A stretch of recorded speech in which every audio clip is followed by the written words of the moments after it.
Hello, everybody. Welcome to Citational Privilege, Disrupting the Patriarchy and Empowering Students Through Feminist Citation Practices, brought to you by the ACRL University Library Section's Professional Development Committee. We're so delighted to have you in our presenters here today. My name is Bonnie Fong. I'm one of the committee members of the committee, and I will be moderating this program along with my colleague, Maddie Johnson, who is one of the co-chairs of the committee. This is one of an ongoing series of online programs sponsored by our committee. I will share a link to the programs in the chat there. Before I introduce our presenters, I wanted to share a few logistics. First, the session is being recorded, and we will send a link to the videos, slides, and any other supplementary documentation to everyone who registered for the program. Please note that we are not able to share the chat transcript due to privacy reasons, but we will be sure to share any links or questions we receive in the chat along with the webinar recording. The program will run for an hour total, including time for questions. Please feel free to add questions into the chat box throughout the presentation at any time. Maddie will be collecting them and will be prepared to read them to today's presenters. As you use the chat feature, please make sure you send your message to all panelists and attendees so everyone can see what you're asking. We will post a link to a brief evaluation in the chat box after the Q&A session. Please take a few moments to give us your feedback in today's program. So with those announcements out of the way, I'm very happy to start today's program, Citational Privilege, Disrupting the Patriarchy and Empowering Students Through Feminist Citation Practices. I'll briefly introduce our two presenters, and then they can more fully introduce themselves as they see fit. First, we have Laura Sheets, who is an associate professor and instruction services librarian at Bowling Green State University. Her research interests include relational teaching and librarianship, instructional design and library instruction, and feminist citation practices. She's published in the Journal of Library and Information Services in Distance Learning and Advances in Online Learning, a peer-reviewed journal.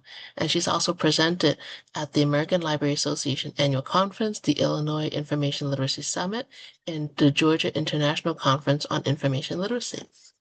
We also have Dr. Rebecca Stanwick, who is Assistant Teaching Professor and Reference and Instruction Librarian at Bowling Green State University. Her research interests include feminism in library practice, incorporating critical theory into library instruction, and the history of education. She has published in Learning to Teach, the Palgrave Handbook of Education Thinkers, recently published the chapter Liberatory Literacy, Bellhooks and Critical Information Literacy Through Feminist Critique in Critical Information Literacy applications from all libraries from the American Library Association Press. She's presented at the American Library Association and the Ohio Libraries Council. So without further delay, I will hand the floor over to our panelists. Thank you. All right. Hello. Thank you, everyone. My name is Rebecca. I'm going to get us started today. This is what we look like in case none of you can see us. So we just want to let you know that this is who is talking to you right now. So what we're going to do, once I can get my computer to work, what we'd like to start with right now is just kind of what we are hoping you will take away with. So your learning objectives, or our learning objectives for today. So the first thing is we want you to understand what citational privilege is, to be able to define it. We would like you to be able to examine the white patriarchal notion that is present in current academic citation practices. And finally, we would like you to be able to explain how current academic citation practices undermine student learning and creativity. And to do this, we are going to talk about the following things. So first is theory. I'm going to kind of take you through the feminist theory that grounds our work. Within this theory section, we will look at citational privilege and patriarchal citation practices and the normative construction of knowledge that often happens within these spaces. Then Laura is going to take over and she's going to talk about practice. Interspersed throughout our presentation are some interactive polls, and we highly encourage you to ask questions and offer your own perspective on what we are talking about.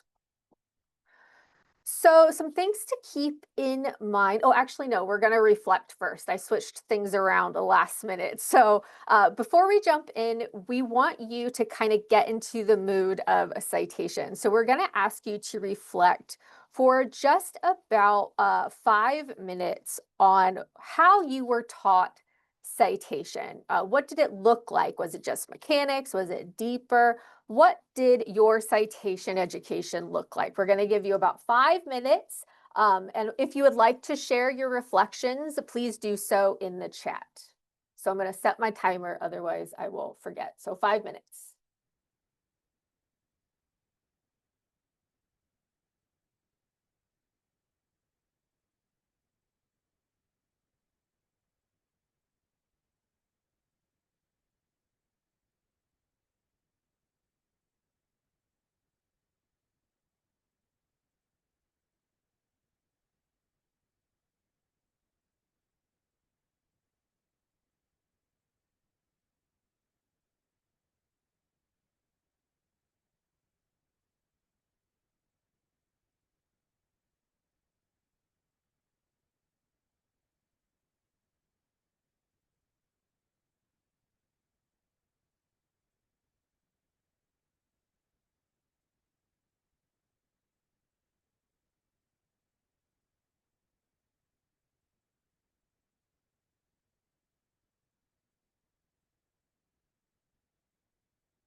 I see some great stuff coming in from the chats, a lot of mechanics, things like that, which is to be expected for sure. Emphasizing on plagiarism, definitely. Had to figure it out on your own. That's awful.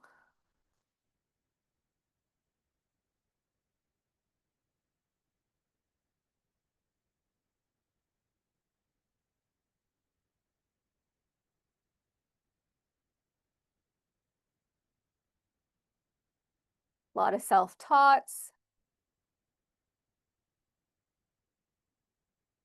Fear of cheating. Yes, the punitive nature of citations is definitely something to think about. And I know Laura has done quite a bit of work on that.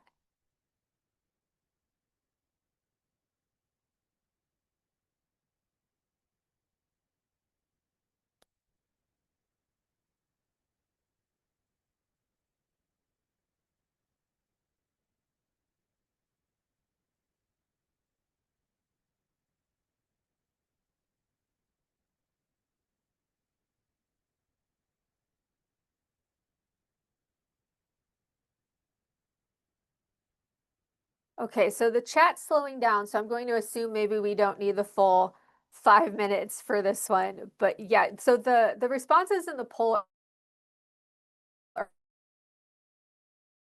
what we were hoping to do with this is just kind of get you in that mindset of what does it mean to cite? How do we think about citations? And that was kind of help guide us through the rest of this presentation.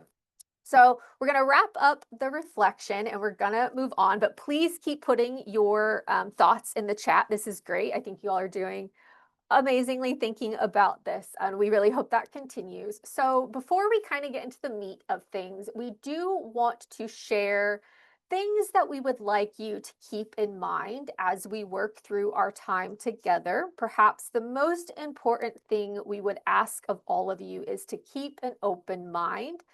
This presentation at its core is about dismantling patriarchal social structures.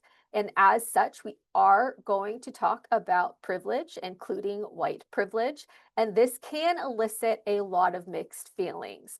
We ask that you sit with the discomfort those feelings might provoke and begin to pull at them, because it's often in these moments of discomfort where we can kind of start the critical self-work necessary for critical theory to flourish.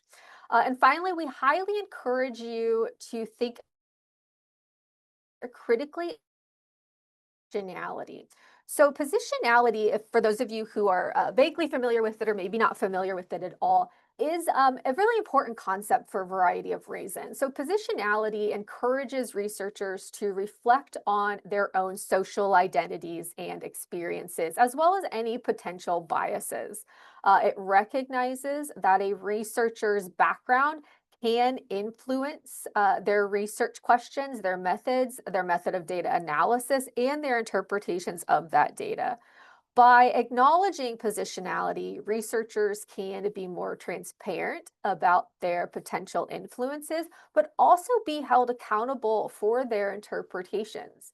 It highlights how our identities are formed in relation to others within a social structure, and it emphasizes the importance of understanding the specific social and political context researcher um, is conducted in.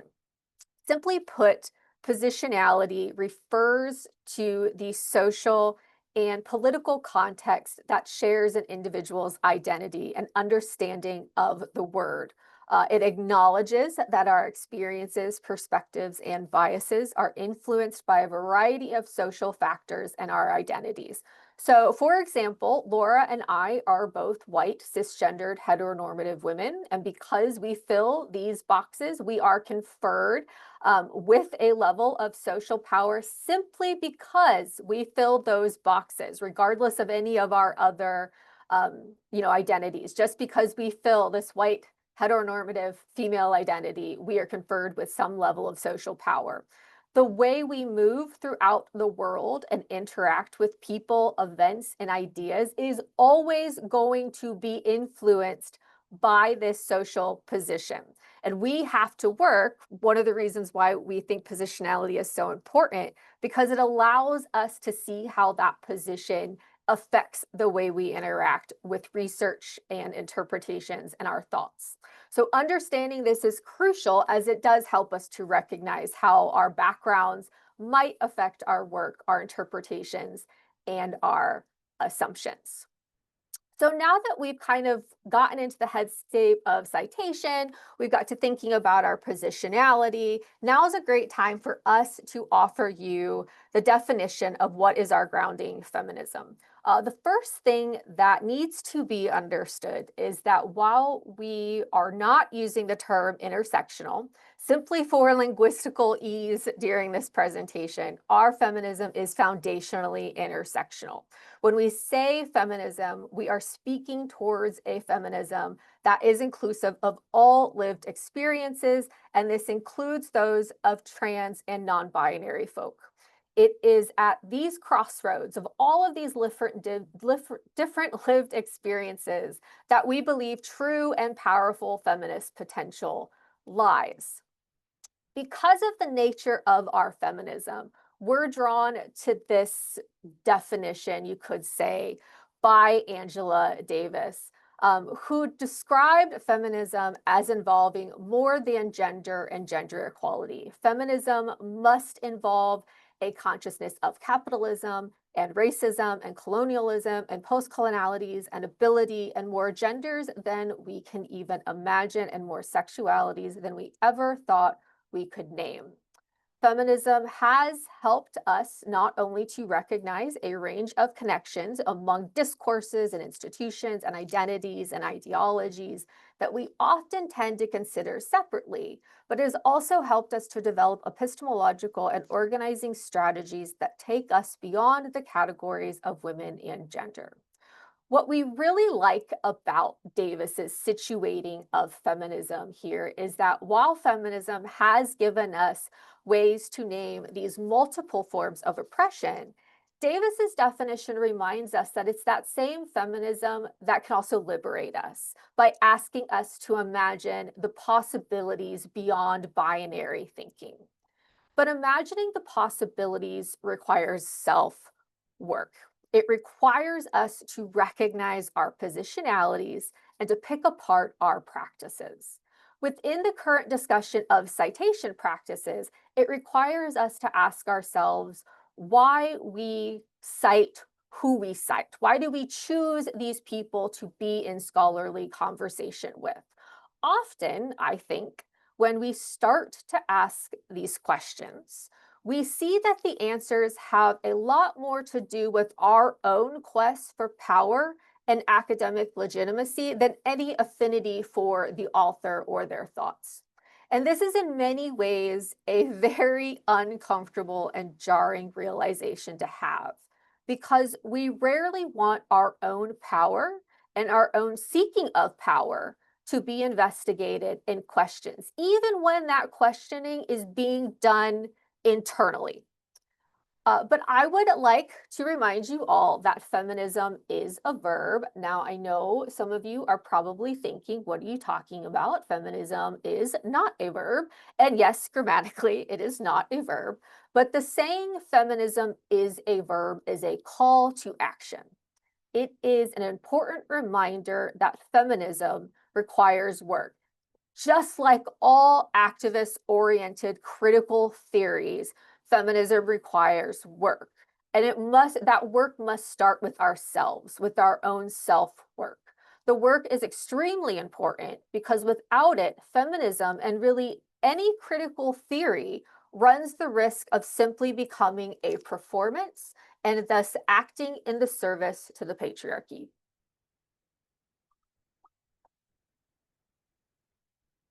Now, when this type of feminism becomes merely a performance, it becomes what is known popularly as white feminism. Now, even though white feminism has been addressed both within feminist scholarship and mainstream feminist discourse for years, whenever I mention white feminism or talk about white feminism, there are always some who take offense to the term and who feel personally insulted by it. So I'm going to say very plainly and hopefully very succinctly that white feminism does not mean a feminist who is white. While it is very true that most white feminists are white and whiteness lives at the heart of white feminism, it is very possible to be a white feminist and not be white at all. The term describes a set of assumptions and behaviors which have been baked into mainstream Western feminism rather than the actual racial identity of its subject. So broadly speaking, we can understand white feminism as a person who accepts the benefits conferred by patriarchy at the expense of people of color, who all while claiming to support gender equality and stand in solidarity with all women. There have been tons and tons of evidence of this and examples of this in popular culture for many, many years, some very plainly in our current time. So I'm sure you all can think of people who fit this within your own spaces. So this might be a good time to stop on another definition, and that is the idea of patriarchy. The term is one that's in our title. I've used it quite a number of times already, and it's going to be mentioned quite a few more times as we go on. So we need to pick it apart. We need to ruminate on it for a moment. If you think about our understanding of feminism as intersectional, then you can probably guess that we understand patriarchy as not just a misogynistic society, but it's also a white supremacist society. It is a homophobic and heteronormative society, a classist society, and a settler colonial society. When we speak of patriarchy and patriarchal power, we're not using it as a way to quote unquote say men. It's not another way of saying men, nor is it to point towards a singularly gendered lens. We see patriarchy as a complex social and ideological structure that privileges men and centers maleness, as well as whiteness and heteronormativity, all while recognizing the part women can and do play in the perpetuation of that power and social structure. Because a patriarchal society is so complex and it is born of multiple oppressive structures, it must be investigated via the intersectional and interlocking lens. And that brings into view what Patricia Hill Collins calls a matrix of domination.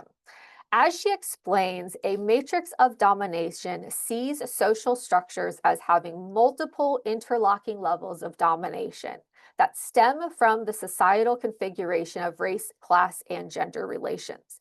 The structural pattern affects individual consciousness, group interactions, and group access to institutional power and privileges.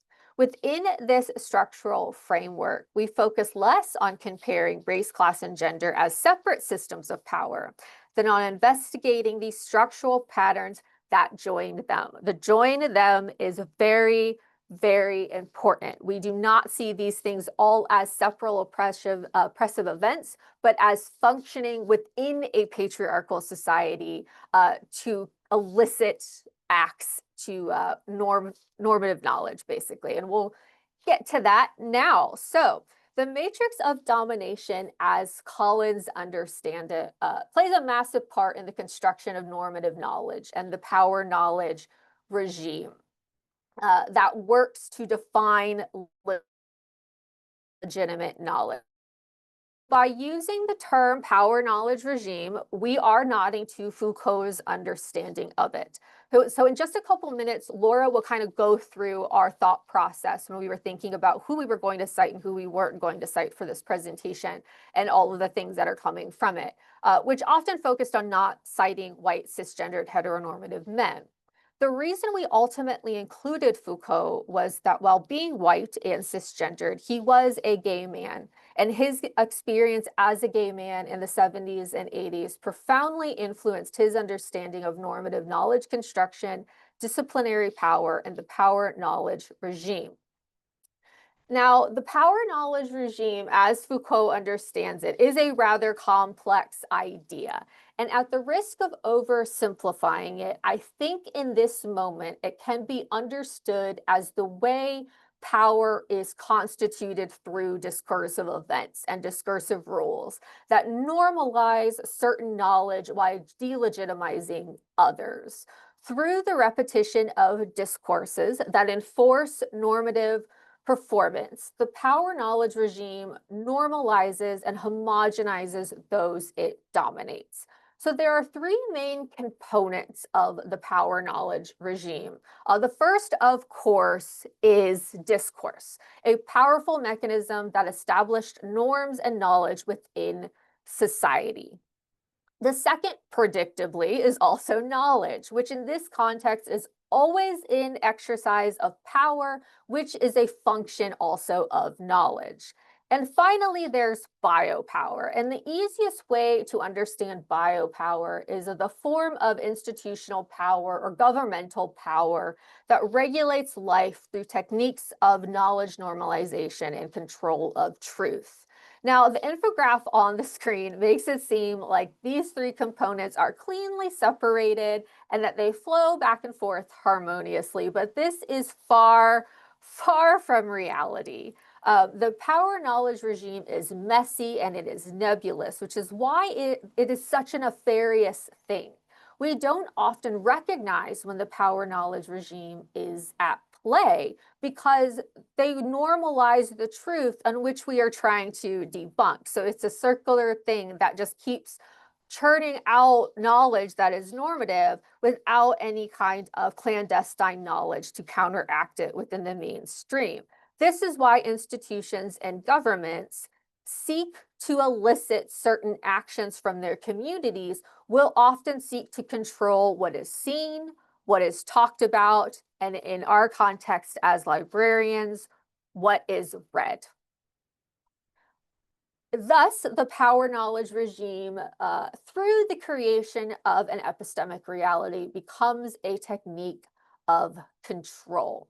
We see citation as a discursive event within this power knowledge regime because scholarship within academia is a form of knowledge controlled by biopower, and citation plays a vital role in deciding whose experiences and knowledge is normalized and upheld within the power knowledge regime and whose is not.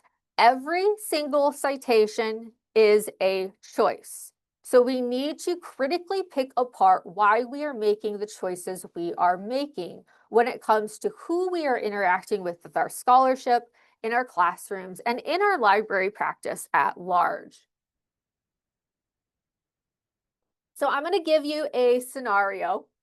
This is a true scenario that Laura and I have come across, and you can kind of see if it rings familiar with you. So let's say we have two scholars that we have come across in our research. We have scholar A, who is a well-known white male scholar whose work has been conferred with disciplinary importance, meaning power, and who is cited heavily.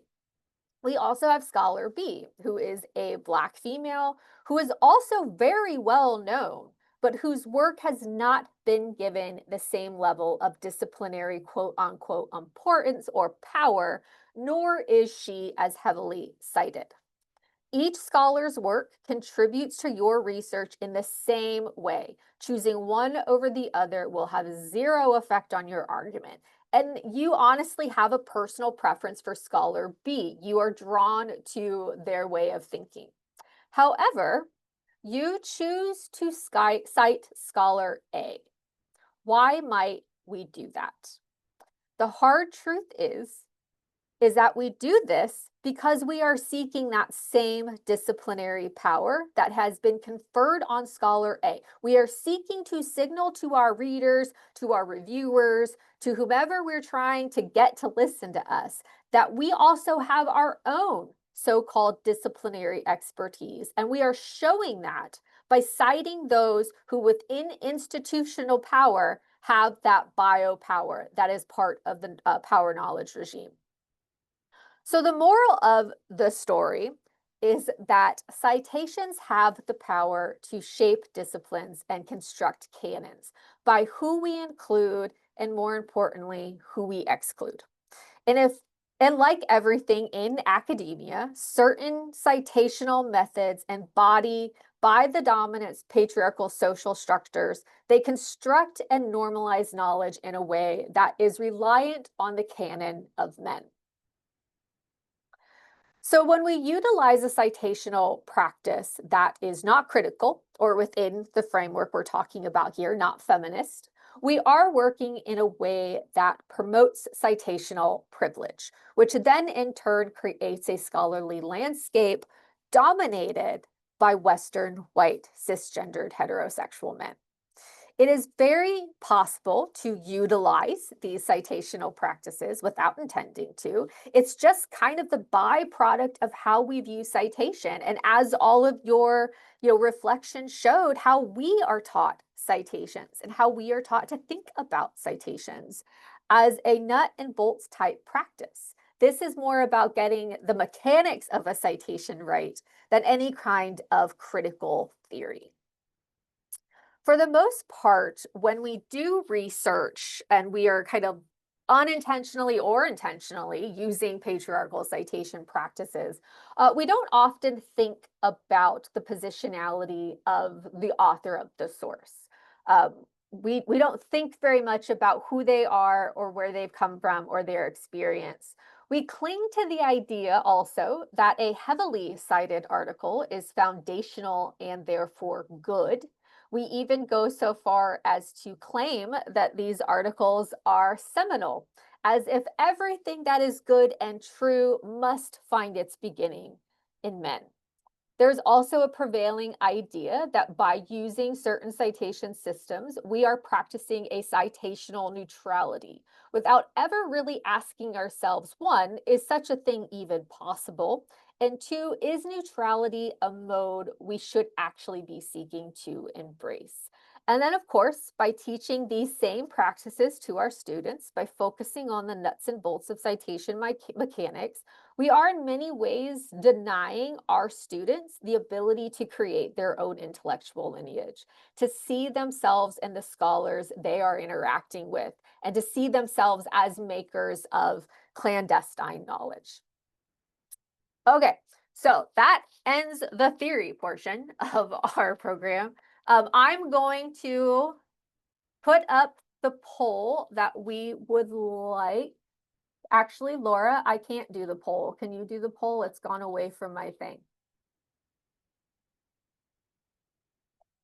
Oh, wait, no, there they are. There it is. There it is. Okay. Oh, wait, never mind. Hopefully it should be You launched. beat me. Okay, so go ahead and answer this poll. We would like to know how you teach citation practices. So at first we asked you to reflect on how you were taught citation, and we want to know now how you cite or how you teach these same types of things.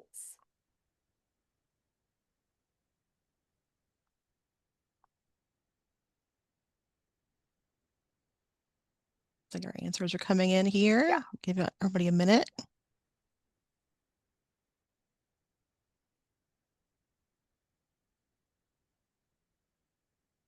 Okay.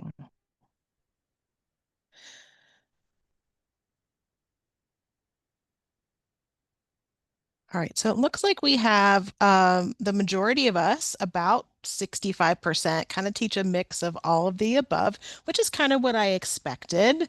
I'm glad to see that the whatever the instructor wants me to is pretty low, so that makes me happy. Uh, all right, thank you all for doing that. And I'm really enjoying let me share those results with you real quickly. I think Diane and I just shared them. I should be able to see them, I think.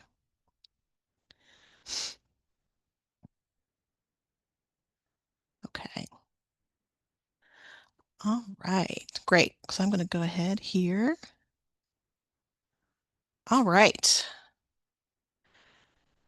So now I'm going to go into the more practical ways that a patriarchal citation practice affects scholars and also how we can teach it in the classroom. So if you want to push that slide forward for me, Rebecca. Laura, I can't get the show results off my screen. Oh, there should be a X out at the top. Yeah, I got it. I got it. Got I got it? it. All right. Yep. I'm gonna All right. So, as we talked about, patriarchal citation practices have a lot of effects on scholars who don't have power or proximity to power. And the ones on the screen here are just a few examples. So, in Black Feminist Thought, Collins, who Rebecca cited earlier, discusses how the methods used by scholars of color and Black women in particular have been at best undervalued or at worst even deemed unreliable or unethical by academia. And because patriarchal citation practices view these methods as suspect, scholars who use them are forced to either assimilate to the methods academia uses or to be excluded from official knowledge creation practices. So this leads to fewer minority leaders on campuses, since only those who are in, quote, safe outsiders will be accepted there. And then lastly, minority scholars or scholars who attempt to subvert these practices will at some point become victims to the citation pushers. So they'll either try to push their own citations on newer or minority scholars or push the quote foundational articles from white male scholars. And that can be in peer review, like I think was brought up in the chat just a moment ago, at conferences or in other academic spaces. All right, so how do we actually subvert patriarchal citation practices? So since our work is grounded in feminist theory, we're defining our practice as a feminist citation practice, but you may also hear critical citation practice or citation justice as well. So this work is the act of citing authors based on identity to uplift marginalized voices with the knowledge that citation is used as a form of power in a patriarchal society based on white supremacy. So Sarah Ahmed, which is one of the scholars that's really helped us in our research, she uses the metaphor of citations as feminist bricks, so materials through which or from which we create our dwellings. So we understand that each of us comes to this practice from different institutions, disciplines, and perspectives. So because of this, we are proposing a spectrum of feminist citation practices, both for your own scholarship and also for use in your classrooms. So first is the radical approach that's offered by Sarah Ahmed. Ahmed does not cite any white cisgender heteronormative men in her book of feminist life. And she does admit that this is a blunt policy, but it does force her to break a long-standing habit. And this radical approach also builds your relationship and trust with marginalized non-white, non-male scholars. And this also allows you to speak more confidently about their work.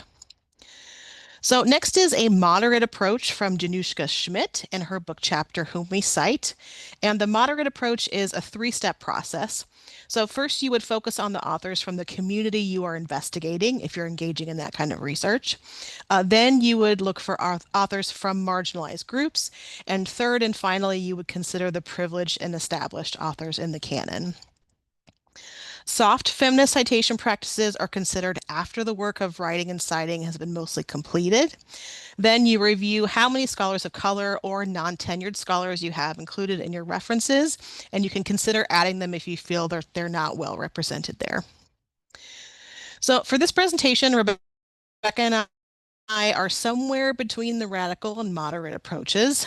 When we started, we wanted to take a radical approach and not cite any white cisgendered heteronormative men. But we quickly learned that finding a person's positionality is not as easy as it seems.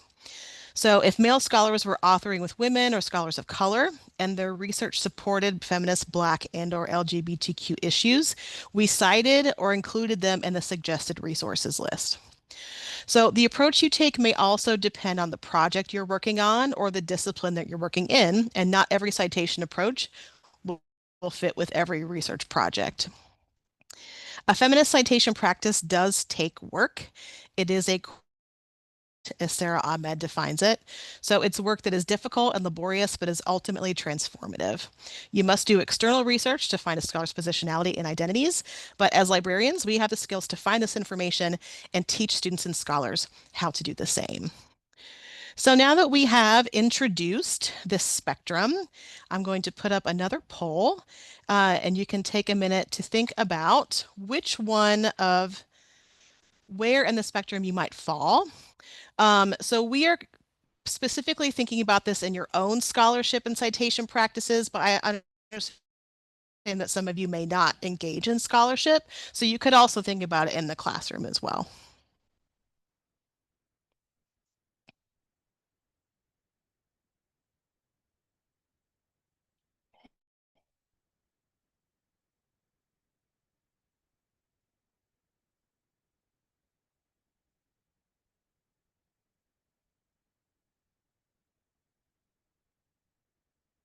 Okay.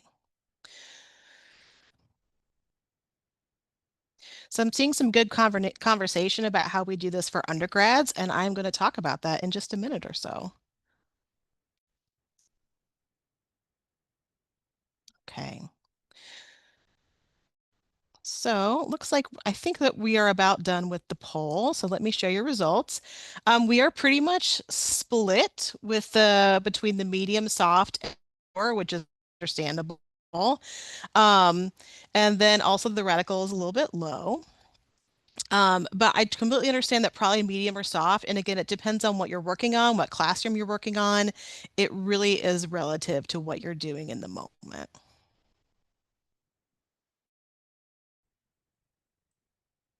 Okay. All right, so now I'm actually going to talk about how do we incorporate these practices into our classroom teaching as librarians. So feminist citation practices align really well with the framework for information literacy. So there are four frames: authority is constructed and contextual, information creation as process, information has value, and scholarship as conversation. All of them include both knowledge practices and dispositions that connect directly to the values of feminist citation practices. I don't have them spelled out for you today, but I do actually have them written down somewhere. So if anyone is interested to see which ones we think actually connect really well, we'd be happy to share that information with you as well. Okay, great. All right, Rebecca, if you can move on to the next, thank you.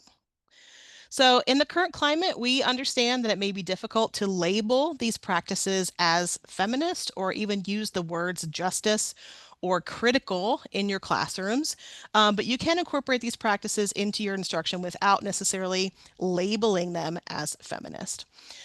So focusing on the why of citation practices rather than just the mechanics helps students to engage in critical thinking instead of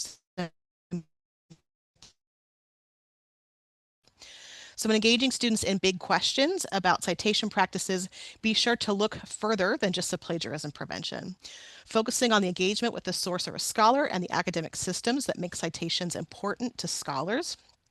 that helps students look beyond citation as just a plagiarism prevention for them. And then also placing more emphasis on the author of a source rather than the actual student who's writing the paper or the assignment.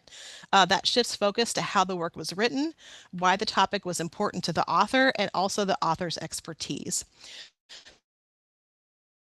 Could add the author's positionality as an important consideration when evaluating sources and how their positionality might make the source more relevant or credible. So now I'm actually going to talk about two specific examples of incorporating these practices in the classroom from literature that already exists. So in her article, Teaching the Politics of Citation, Liz Chenevi, a librarian at James Madison University, discusses her development of a citation workshop to teach students inclusive citation practices. So she begins the discussion with an example from pop culture, where white musicians have been accused of plagiarizing songs of Black musicians. So she uses a particular case that led to providing ownership rights to both songs and a production company to the original Black artist. So giving the students an opportunity to connect with a popular example that has true societal and financial significance is a really nice way to transition them into the scholarly conversation. So as she continues the lesson, she discusses the concept of, quote, authority and how marginalized scholars have been excluded from the definition of authority and expertise. So then she introduces 4 different citation practices: the Cite Black Women Collective, Indigenous citation practices, feminist citation practices, and best practices when citing trans scholars. And practice they want to explore in their small groups, and then they work together on an activity. So next up is a couple of articles that I found that are relatively similar to one another. And it talks a little bit more about plagiarism prevention, which, and again, a lot of you mentioned in the chat that these traditional ways of teaching plagiarism prevention is not focused on the student and is very punitive. Following the mechanics of citation styles and emphasizing not, I'm putting this in caps, passing off an author's work as your own, and that's whether you do it intentionally or unintentionally. So in her book chapter, Pass It On, English professor Amy Robillard proposes shifting the language from not passing off an author's idea to passing the idea to readers. So the positive language shifts the focus to the author of the information source being cited. So this helps students to focus on the authors who have impacted their thinking and focus on the quality of sources they find, not necessarily the quantity. And then in Elizabeth Kleinfeld's piece, she encourages her students to identify authors' positionality and cite them as a form of allyship to uplift their voices and unsettle the concept of traditional expertise. So I do want to point out that both of these authors are instructors of record. They're actually classroom instructors. They're not teaching librarians. So they, of course, have the authority to create assignments and grade assignments as they see fit. So traditional academic policies, as we've been talking about, are traditionally punitive. The language used is judicial and bureaucratic. A lot of times the websites, videos, and tutorials will even use images of criminals and jails to deter plagiarism. Studies have shown that these discussions cause anxiety, fear, distrust, and confusion in the classroom. So these negative emotions impact the brain's cognitive processes, such as focus, attention, planning, and problem solving, all things that are related to learning. And they also cause misunderstandings of assignments and mistrust between student and instructor. And studies have shown that when the relationship between a student the student is more likely to plagiarize an assignment. But if we can shift our thinking to a citation justice or feminist citation practice, it does actually create more trust between students, instructors, and administrators. And creating this trusting and compassionate classroom creates a space where students feel more comfortable asking questions and are less likely to plagiarize.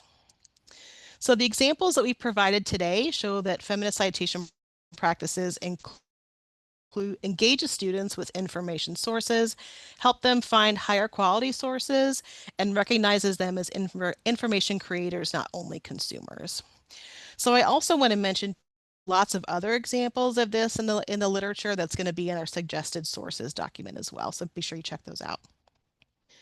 So as librarians then, what is our role in the teaching of citation styles referencing plagiarism prevention? So as we saw on the poll earlier, we really teach a lot of these different kind of things. We teach the mechanics, but we also try and teach the why of citation. We try to do the best that we can. But because of lack of librarian agency in the classroom, we understand that a radical change like we are presenting seems daunting or even preposterous at some institutions, with departments or some instructors that you may work with. So this is for a lot of reasons. Because many academic libraries still rely on the one-shot model, discussing high-level thinking and potentially controversial topics like this with students in an hour-long session or less is difficult. And also, instructors want us to cover everything about the library during that time as well. And we have discussed power dynamics in citations this afternoon as well. There are a lot of power dynamics between librarians and instructors on an academic campus. So Rebecca and I are fortunate enough to be faculty members at our institution, but even those relationships can be difficult to navigate. So we have academic walls like citation styles and academic honesty policies that need to be followed.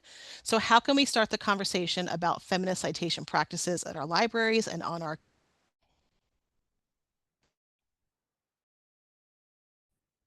So here at BGSU, we have taken more of the instructor development approach.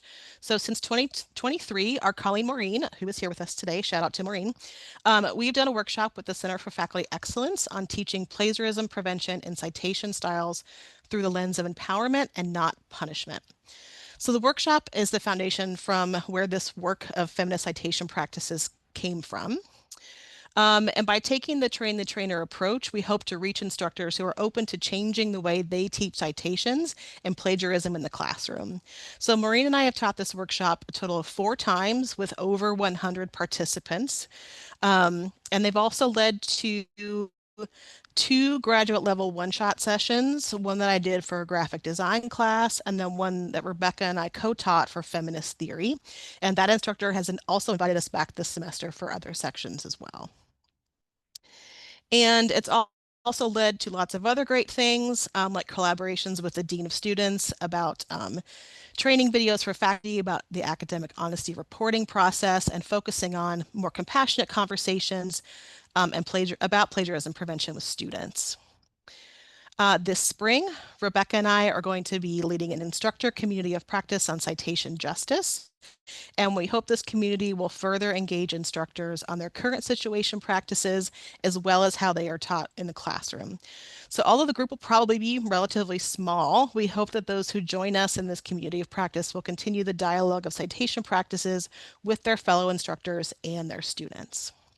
So these high-level opportunities would not have been possible without collaborations and relationships across campus. And I encourage you to collaborate with the Center for Instructor Development, the Graduate College, or other departments on your campus to determine what their needs are and the type of professional development the instructors and graduate students are looking for. Okay, so we have discussed a lot with you this afternoon, and you all have been having a wonderful conversation in the chat, which I love. And this only really scratches the surface of how patriarchal citation practices negatively affect everyone, but especially marginalized and younger non-tenured scholars. So Rebecca and I are continuing to research this topic. We have some things coming up in the future. But we would really love to hear your questions and your feedback. I know we have a couple of Q&As that our moderators are going to share with us, but we really appreciate you all coming today and learning with us.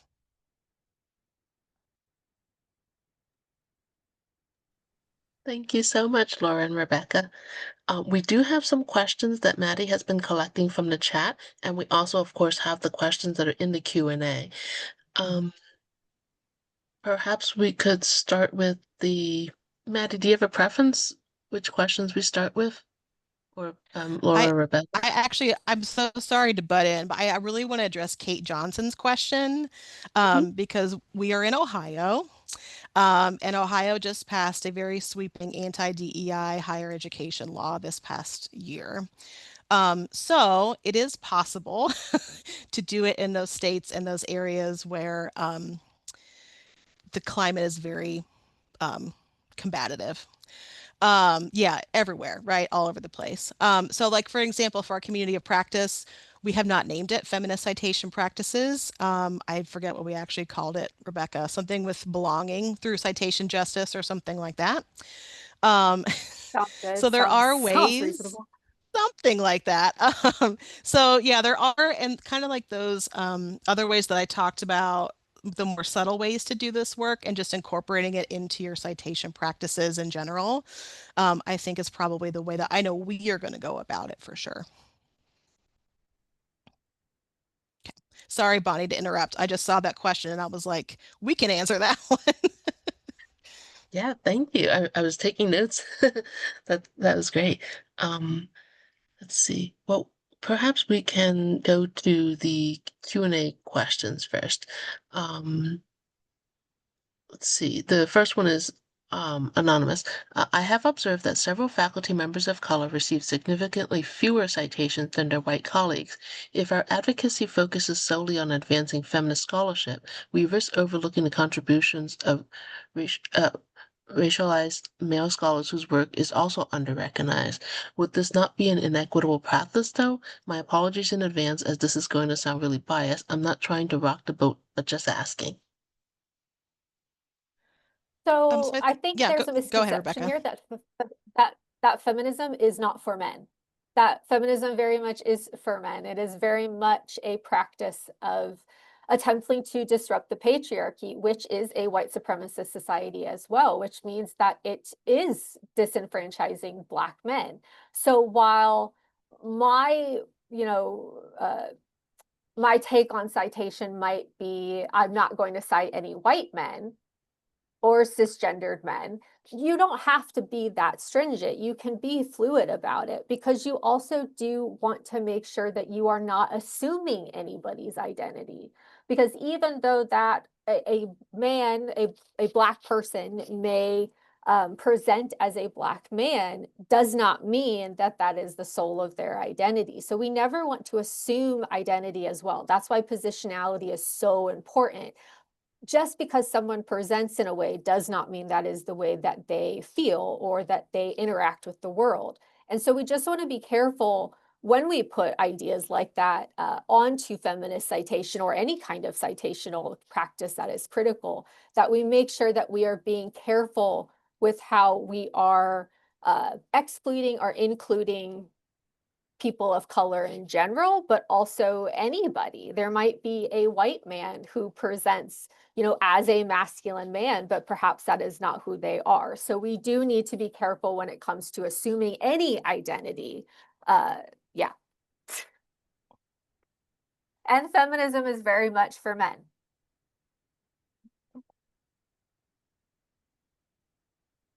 Thank you. A second question is some from Liz Galuzes. Something I really want to emphasize to students is the humanity involved in information production, authorship, who collected data, generative AI, and to an extent, search and discovery put distance between the searcher and the researcher. I'm wondering if that element came up in your research and work on citation justice. Absolutely. I think especially when Maureen and I did our workshop on more compassionate plagiarism prevention instruction, we really talked about that disconnect or culture clash between students and faculty, and about how students really understand how much work it takes to get scholars published, how long it takes, the data that's collected, how many people are involved. So I always try to encourage instructors, and includes us as librarians, to be very transparent about research practices and their processes. Because I know that Maureen and I have asked students in classrooms, how long do you think it takes to write a peer-reviewed scholarly journal article? And they might say 5 days. So, because for them and their assignments, right, it's a very short period of time. They're in a semester for 15 weeks and they have to write a paper. So they just don't understand how it works. So that's been something we really want to emphasize, especially with instructors, and people who are on tenure track or do scholarship, is to be really transparent about how that process actually works. Thank you. Another question. Do you have any suggestions for talking about these subjects with science faculty? I have struggled to get chem, bio, and physics astronomy faculty in these conversations because they feel it doesn't apply to them in the teaching they do. Obviously, I don't agree, but underciting authors because of identity is still a problem in the sciences. But I wonder if there are any strategies for starting these conversations and getting this subject into the science classroom more. Great question. Rebecca, do you have anything off the top of your head, or I can? I mean, I think that you're always going to have struggles with those disciplines that for centuries have been dominated by a very specific group of people whose normative idea of their knowledge practices is often they already think that they are being biased because or bias free because science is bias free, science is science. And so I think that while I don't have any specific ways to. I do social sciences. I mostly history and political science and whatnot. So I've never had to teach for science faculty. I do think that all because we can't do everything doesn't mean we can't do something. And so even if it is just small ways to kind of bridge that gap and open that door, I think if you take the approach of kind of trying to crowdsource the way things happen. So if you go to your CFE or you go to your department meetings and you kind of bring this up, maybe there is a faculty member that you might not know is very interested in doing this, and then you can bridge that gap. It's all about kind of trying to find the faculty members that are open and then working with them, and then eventually that just kind of balloons into other things. Yeah. I'll also say too that there are some disciplines that are doing a lot of citation justice work already. And so for some reason, geography came up a lot when we were doing our research on this. So I would definitely research to see if there are people in STEM that are doing this research, like in journal articles or in other non-formal spaces. And maybe you could look to them also for some additional ideas in how to either teach this in a STEM classroom or talk about it with your science faculty. Thank you. A question that came in earlier in the chat.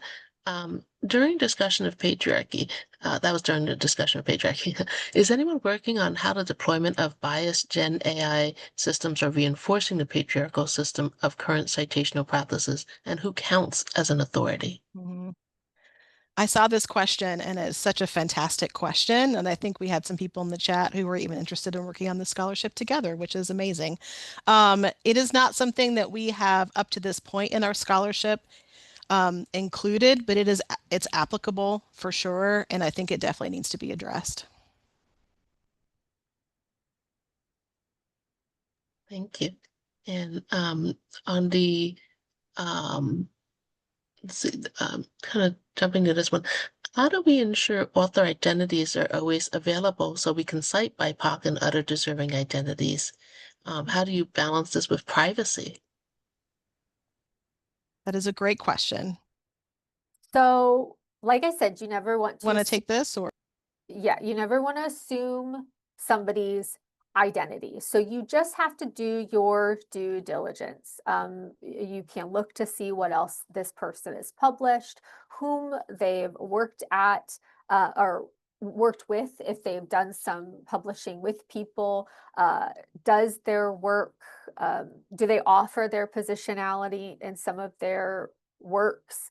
Hopefully, if you are choosing somebody to cite heavily, you are reading multiple works that they've done and you can kind of see a pattern in their work. You definitely want to the reason we centered positionality in this is because we think that positionality might be the easiest because um, you're letting the authors tell you themselves who they are. You're not assuming who they are. You are letting them tell you. And so if you kind of let the authors guide you, now granted, those who don't perhaps see the importance of positionality aren't going to list their positionality.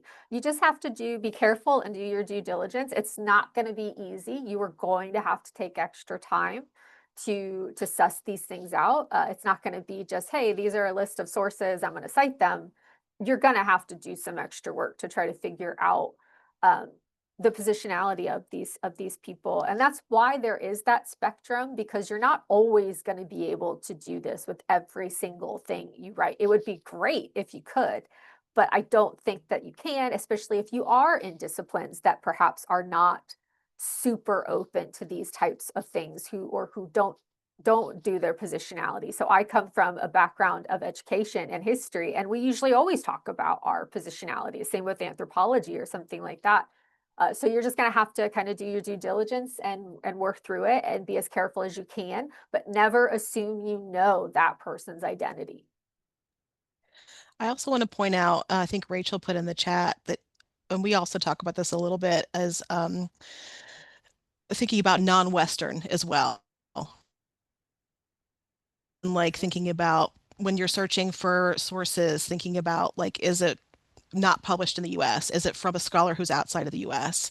And, also Rachel brought up limiting by date, right? So other tricks that you can help, especially undergrad students, to help them when they're actually searching, to look for people who may not be from that white cisgender scholar bank, if you will. Thank you. We are a little past 3 o'clock here, and there are still some questions. I can certainly share them with Laura and Rebecca. Maybe you could provide some answers when we send out the recording. We can share those as well with folks. Yeah. So thank you again both very much for sharing your expertise with us today. I would also like to thank Brian Lim and Elois Sharp, as well as everyone in the ACRL office who always help to make the magic happen for these presentations. Remember that we will send a link to the recording and other supplementary documents for this session when it's available. And a reminder to please fill out a brief evaluation, which I should put in the chat window there. Sorry, 1 second. We also, just while you're doing that, so these are our contact information. So if you all have any direct questions or you want to talk to us, please feel free to email us. The QR code is our list of resources, both what we used and then also maybe some recommended ones. We would love for this to be a living document. So if you have some recommendations of people you've come across, of scholars you feel are important, please add them to the list. Thank you so much.